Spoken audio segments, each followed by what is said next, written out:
My name is Scott Lollar, and I'm a 35-year veteran of the painting industry where I've been part of growing several multi-million-dollar painting companies. I have worn all the hats and have experienced everything you have experienced, are experiencing, or will experience. There is lots of chatter about getting to $1 million, but what very few focus on is what it takes to blast through Death Valley and create the multi-million-dollar company of your dreams. We don't focus on fads, tricks, or shortcuts. We focus on solid foundational business principles and data that deliver results. This is the Consulting for Contractors Beyond $1 Million podcast. All right, welcome back to another C4C podcast. Today we have some Q&A with Mike Katounas, some questions that we've gotten from people in our community and outside. And just to let you know, if you have something you'd love to hear our feedback on, we'll put a link in the show notes, but you can send it to Scott at C4C.team, Scott at C4C.team, and we're glad to talk through it and give you some feedback, see if it might help you. Let's talk a little bit about what are some things that you can do when your schedule gets soft. A lot of people, especially with the economy being a little bit squishy with uncertainty, are finding a normally steady, robust schedule a little bit soft. And so, again, for those that have some weather circumstances that keep them from being outside during the winter, we get a lot of people asking us, how do you fill up your schedule when it's not full? What happens when my backlog's down to a week or two? And I think that's a great question. Mike, what would you say to that question? Well, in terms, we certainly deal with that here. I still remember back in 2005 when I started the business, my father had run a painting business for a couple of decades. And I can always remember, he would be home a lot more during the winter months. And then when spring came, it's like he was gone most days and didn't come back till late most of the time. So I kind of knew what I was getting into and what to expect from the very get-go. And I already started thinking about that from day one.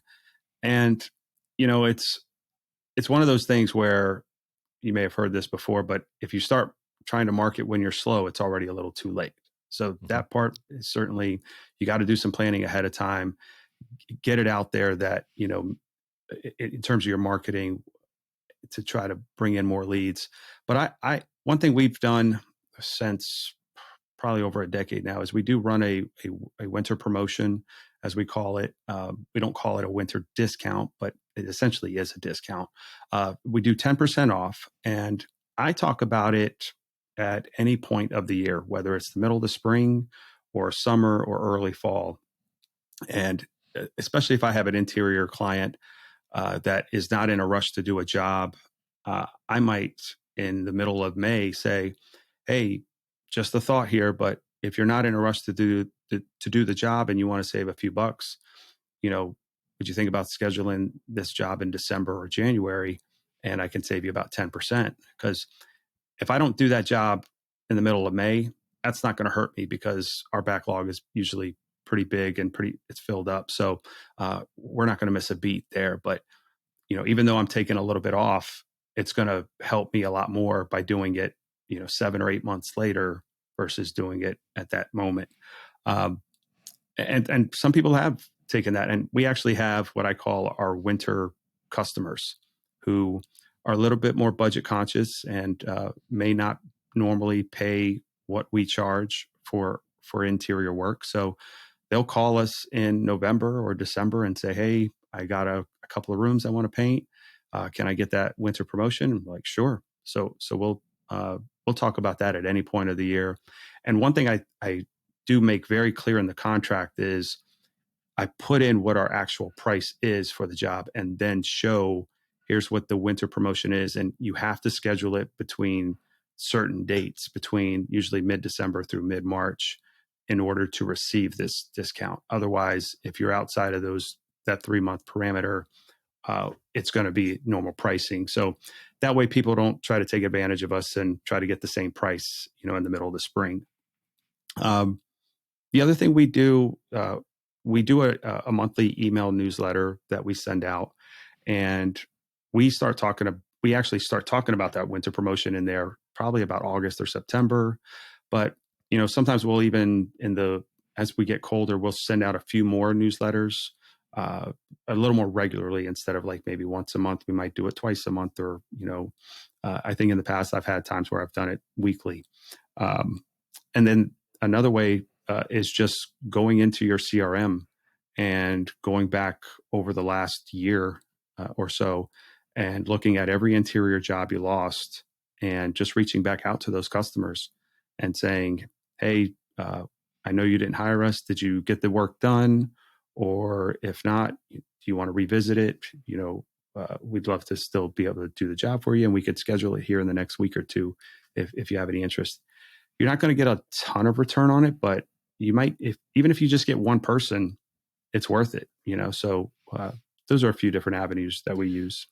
Yeah, excellent. So the one thing Mike said is very key, that at least by the first part of the fourth quarter, you better be marketing for winter.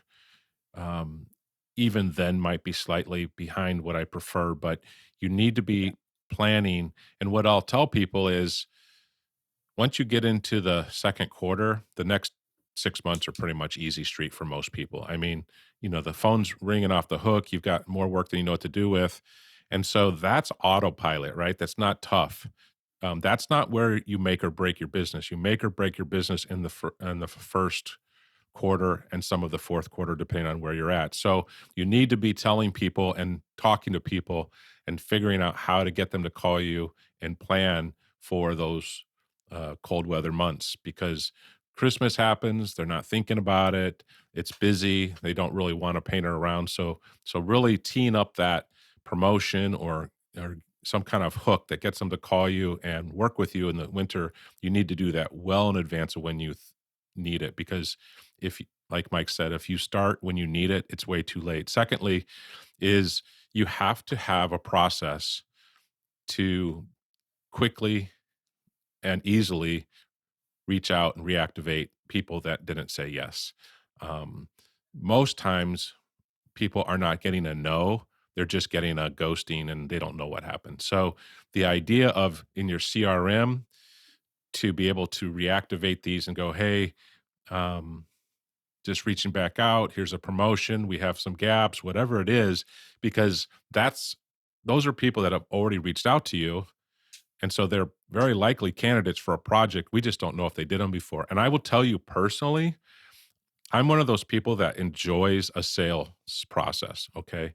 I love it when someone I'm trying to buy something from pursues me. And I'm also that guy that when it's not urgent, and especially if it's a little more money than I wished it was, I can kind of sit on that for a while. So I didn't go with somebody else, and I guarantee you I have a preferred person I'd like to work with, but I'm just sitting on it. I'm actually a little bit stuck in that moment. I'm stuck because what I need is for someone to nurture me and sell me and say, "Hey, Scott, let me do this for you. I'm going to do an amazing job. You're going to love it." And I'll say, "Okay, let's go." That's what I need. So what happens oftentimes is we're so busy with people that say yes that we don't focus on the people that say no or say nothing.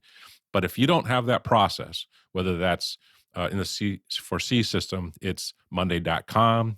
You could do it out of Paint Scout. You could do it out of Estimate Rocket, or you could do it out of MailChimp. There's lots of ways you could send this kind of connection or email out. But if you don't have that set up in advance, you're not going to be able to do that on a dime. So that would be the other thing I would say is if at this point you don't have something like that set up, I'm you have about 7 months before you need to have it. So use the next 7 months to get your systems right. And of course, we could help you with that if that's something you want to talk about. But if you don't have those systems, I would get those done. Yeah, and I would just piggyback on that first point you brought up is we can sometimes get so busy in the spring and the summer, and we're working long days and long hours that you don't think you need to think about marketing at that point. But that's where you could get trapped, and you're just so focused on right now and not looking towards the future. You really got to make sure you carve out some time, whether it's weekly or biweekly, monthly, something where you're still focusing on your marketing, even though you may be slammed or your backlog may be pretty long, because you can easily start to see it dry up pretty fast if you don't have a plan in place. Awesome. Thanks. All right. Moving on to the next one.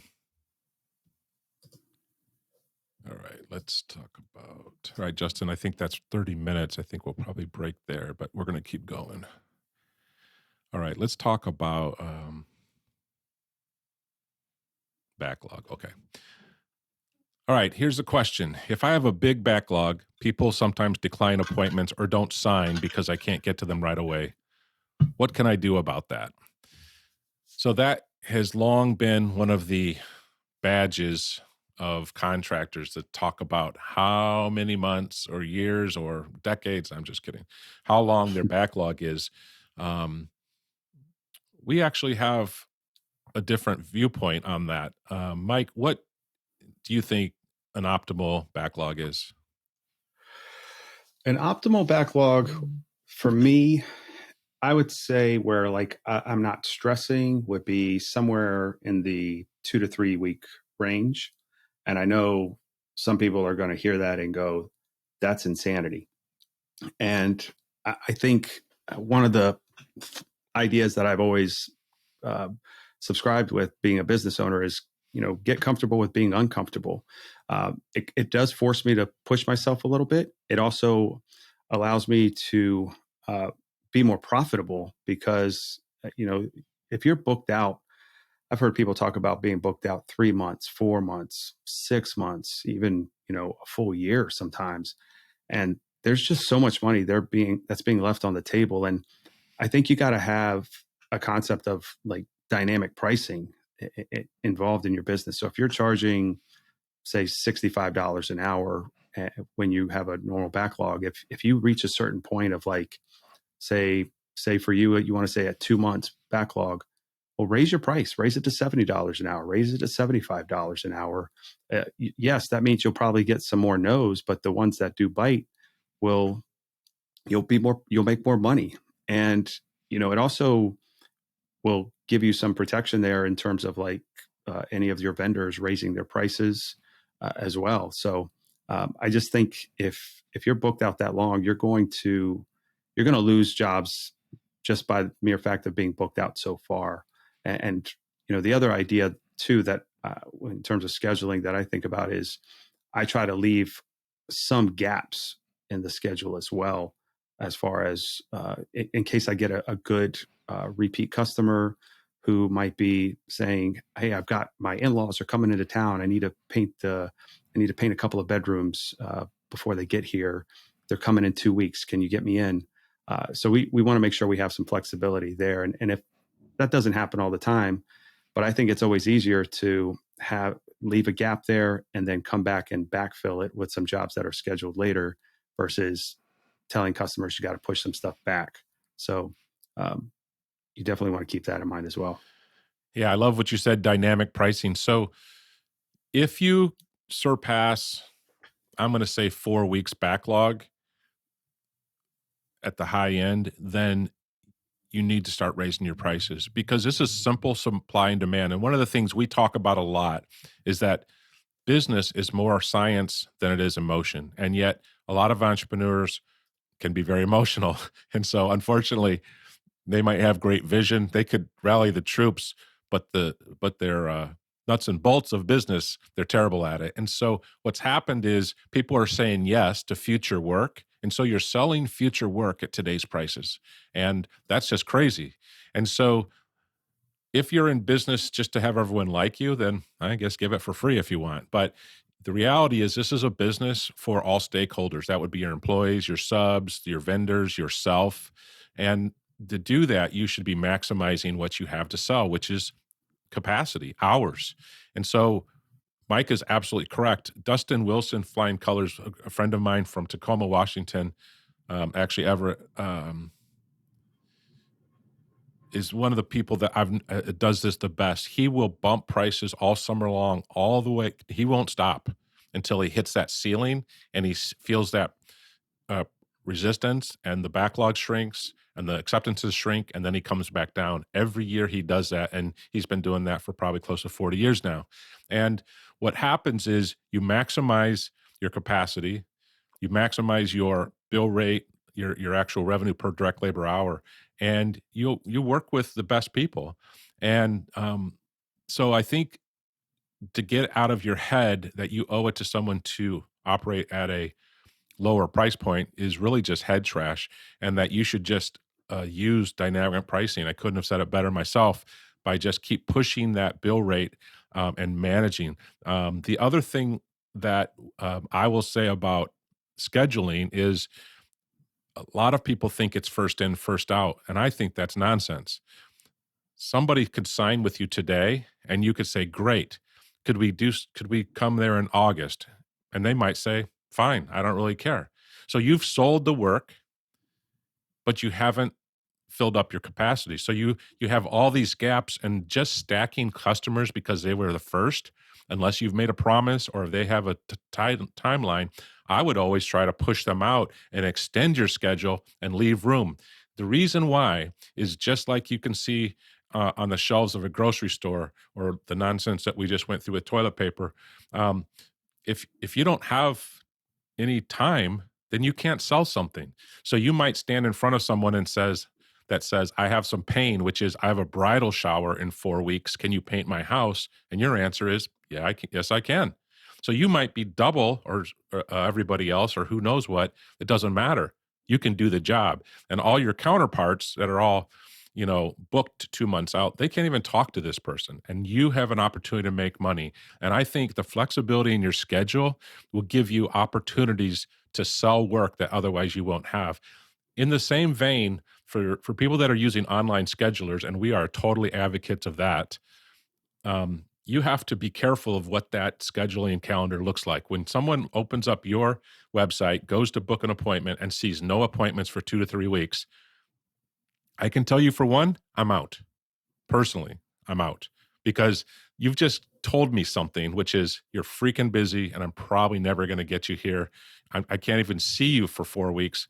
I can't imagine how long it's going to take for you to come here. So we'll talk about that another time, as far as how many appointments should you be doing and should you say no to some of them. But the idea of your appointment schedule having some flexibility and making sure there's slots open, or opening up some slots so people can do appointments, is very important, because if there's nothing available, then your phone's going to stop ringing. And I think, while it wasn't your intention, it's going to happen. So your lead flow drops, even though your marketing worked.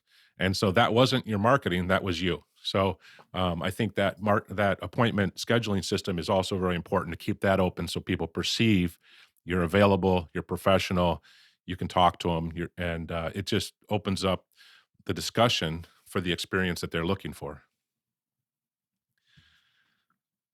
For sure.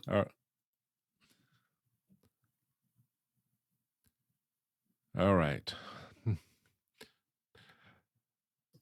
Next question. Is it okay to have a minimum, and why? What is the appropriate minimum? That's a great one. Yeah. So we do have a minimum. And I will say there are times where I will not enforce the minimum if we feel like we need to just get some work in. But our minimum is $1,200. That essentially covers 2 guys for a day, probably even a little bit more. And the reason we do that is, logistically, it can sometimes be a nightmare to schedule, a really small job that's less than 2 guys for a full day. It's I don't have a van for every single painter, and so it's not like I can move guys around really easily. I've got a few vans, but not to be able to get one person here for 4 hours and another guy there for 4 hours. So, and the amount of work it can take on our office side to put together a $600, $700 job can sometimes be just as much, if not even more, than jobs that are $5,000. So we're really not getting a lot of bang for our buck. And I think most customers are pretty understanding of that. We've gotten several calls in the past where somebody might say, "Hey, I've got to do this, I've got to do that," and we'll kind of say, "Well, our job minimum is $1,200. Do you think it's going to meet that price range?" And sometimes people will say no, and that's not what I'm looking for, and so we can already eliminate somebody who might be price shopping. On the other side of it, you might get somebody who says, "Well, it may not, I wasn't thinking it would cost that much, but why don't you come out and take a look? And I might find some other things that I think we can get done so we can meet your minimum or maybe even go a little bit above it. So it's ever since we've incorporated that, I think it's helped us eliminate at least a good bit of price shoppers. And especially when you get into that busy season, you're fighting for your time, and you just don't want to lose it, looking at painting a door or two or something like that. Yes, exactly. And when you're growing your business and, the most of what we're working with are people that are in the million to 5 million range, but of course, even smaller clients, they think that they have to serve everybody because they might develop into something bigger someday. So, and that feels a lot like the customer that says, well, give me a good deal on this one because I have a lot of work down the road. And you know how those work, right? They Yeah. never seem to work out. So, that to me is a mindset. So when I hear this, but Scott, you don't understand they're a good client, and I say, then that's exactly why you allow them to have a $1,200 minimum, because other people, you won't even talk to them. Or for some people that say insist on a painter for a day, and I think there's places for that. I hear, but they're a good client and they only need a little work done. I said, great. Here's what you say: because you're a great customer, we will go ahead and let you schedule an 8-hour day for us. And that rate needs to be in excess of what your normal rate, because typically you're sending most likely a company vehicle, fully stocked, and one of your most talented Mm-hmm. staff. So Right. you can't bill your lowest rate for your best guy, or female or male, either one. You have to bill a top rate. And the idea here is, I will help you. I don't give this to everybody, but for you, I'll send you one person for $700 for the day, or something of that nature. And that actually is a blessing. That is going, I will do this because you're special. And I like the idea of a minimum. The other thing that, to Mike's point, is I think we feel like it's our job to fit into every client's budget or timing or whatever. And I just equate that to food, restaurants. Everyone knows out you can go out and get a $70 steak, and everybody knows you can go to McDonald's and get a $1 hamburger. You know, um, either one will work, and you've made a choice to get the one that fits you. And so you don't have to be all things to all people. You have to do whatever is best for you and your vision for your company. Because if you don't, then you're going to get stuck running around doing little jobs. And sometimes, these people also can be the biggest challenge. So I actually like a minimum, and I like that published. And as you get larger, what Mike just said is true. You're going to have less time to focus on the little things. You have to focus on the big thing. So a minimum really works. I am reminded that sometimes I feel like the painting industry is behind other industries. I recently had an HVAC contractor here to replace a whole house humidifier. To have him ring on my doorbell cost me $89, and he did not yet step inside my house. And then he came in, looked at my need, and charged me to what I can figure by how long he was here, because I already had the item purchased, somewhere around $250 an hour to do what he did. He did not apologize. He's not going to send me a Christmas card. He just did it, sent me the bill, and went on his way. And I understand he's got a whole lot of different things. He's an expert. He's got a vehicle. He's got a call center. I understand his business. Um, he didn't need to explain to me why his bill rate was so, in my opinion, high. I paid it. He went on his way, and we're all both happy. So I think sometimes us feeling like our number's too high, that we have to accommodate everybody, is really our own head trash. And I would encourage you to think through why you think that way. Map out your target customer. Who's good for you and who's not? Who are the people you need to cut out of your life? Who are the customers you need to fire? And then boldly go there and just say, hey, that's not a good fit for us. It's not you, it's me. We don't do that well. When we do things like that, we find our customers frustrated, and we don't want you to be frustrated. So if it's okay with you, I'm going to decline this appointment. We know there's some great people out there to help you. And that's the way I approach it, so that you don't feel like you're insulting them, and everyone's happy. But at the end of the day, you don't owe it to them. So stick to your guns. Anything else on that, Mike? Yeah, I agree with you there as far as, you got to find your ideal customer. And I think back to like the time where my business grew tremendously was around the 2010, 2011 timeframe, where I think in those 2 years we like nearly doubled in revenue. And I remember one of the most powerful things someone said to me was, "You got to tell people no." And for me at that point, it was very scary to tell them no. I'm like, "What are you talking about? I'm going to lose business that way." But it's funny how I learned to get comfortable saying no to people, and yet my business still grew. And it's because I was eliminating a lot of people who were not going to hire me. And I was putting more time and investment into those who were going to hire me. And so saying no is not a bad thing at all. It can actually help you grow. And the other thing I wanted to add on to is, we talked about the painter for a day thing, and that we actually do have a painter for a day. We don't advertise it on our website. I look at painter for a day as more of a marketing instrument.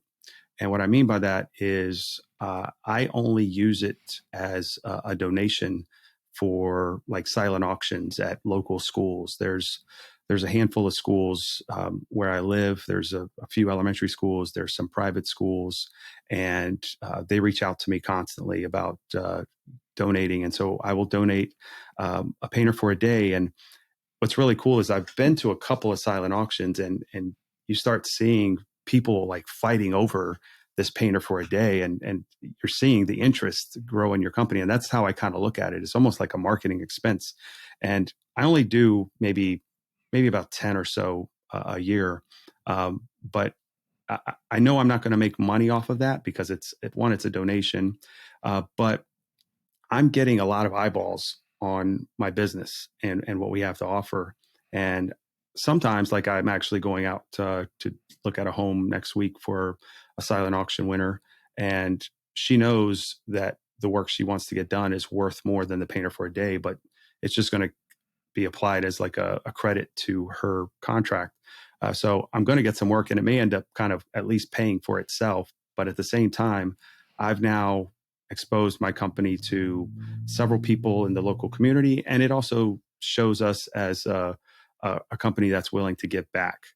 So it's kind of like a win-win there. It's logistically, it's not the greatest, but I can tell you I've got a number of repeat clients through donating painter for a day. Well, thanks again for joining us on the Beyond $1 Million podcast. If anything you heard on the show today intrigued you, or if you're just interested in getting in touch with Scott, please visit the show notes. You can click on the Discovery Call link to get started. We'd love to find out more about you, your company, and how Consulting for Contractors can help you grow your business to $1 million and beyond.